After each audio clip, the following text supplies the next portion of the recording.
deux, trois questions sur l'optimisme. Est-ce que pour toi c'est une dimension importante dans l'entrepreneuriat? Et qu'est-ce que c'est pour toi l'optimisme finalement? Mais pour moi, l'optimisme, c'est fondamental. Alors, je sais pas si tu peux aller voir mon profil sur La Ruche. J'irai voir. La phrase que je mets, c'est une phrase de Churchill qui dit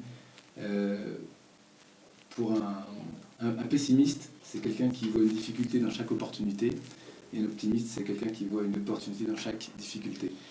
Et pour moi, c'est ça.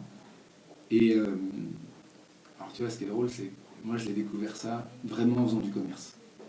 Dans l'industrie. Je me suis dit là ça va être hyper compliqué, on est en retard techniquement sur tel concurrent, ou on n'a pas pris le projet vers le bon bout, etc. Et à chaque fois, j'avais un boss qui est toujours dans l'industrie, qui était vraiment excellent, qui m'a dit mais Jean-Baptiste, il faut vraiment que tu vois toute difficulté comme une opportunité. Et en fait, finalement ça s'apprend. Finalement tu te dis mais ouais en fait, ok on est en retard, mais peut-être que finalement on peut le voir positivement et le retourner à notre avantage. Et ça, c'est génial parce que quand tu entreprends, tu tombes toujours face à des difficultés. Tu te dis, bon, bah, ok, là, ça va se passer comme ci, comme ça. Et puis, au moment, boum, gros obstacle. Et là, tu pourras dire, bon, ok, j'arrête, je passe à autre chose. Non. Tu te dis, bon, bah, finalement, c'est un obstacle, il faut que j'aille au-delà. Et comment je vais pouvoir le retourner à mon avantage? Et du coup, finalement, ben. Ça devient un réflexe. Ça devient un réflexe. Tu dirais que c'est un réflexe, l'optimisme? Oui, je dirais presque que c'est un réflexe. Pensez à un enfant qui marche, en fait.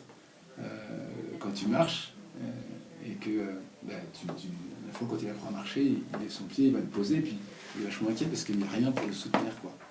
Et finalement, le premier obstacle qu'il rencontre, c'est le sol. Mais c'est justement ce qui lui permet de rebondir et de faire un deuxième pas. Et donc finalement, de succession d'obstacles en succession d'obstacles, tu avances. Voilà.